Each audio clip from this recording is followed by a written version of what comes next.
विदेश जान ठिक्क परेका लाखौं नेपाली श्रमिक रोकिए। आजदेखि देशैभरका मेन पावर बन्द।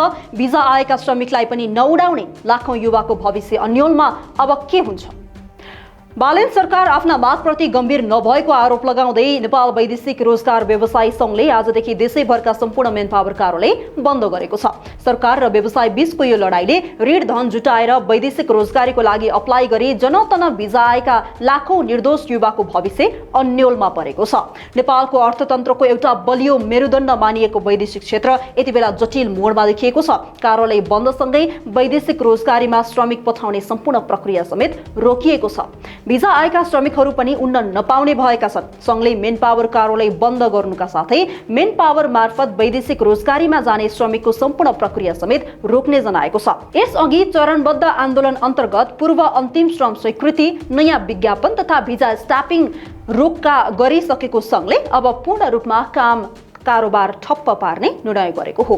संघका अनुसार जारी श्रम स्वीकृति प्राप्त गरी उडानको तयारीमा रहेका श्रमिकलाई समेत शनिबार राति 12 बजेसम्मको समय सीमा दिएको छ।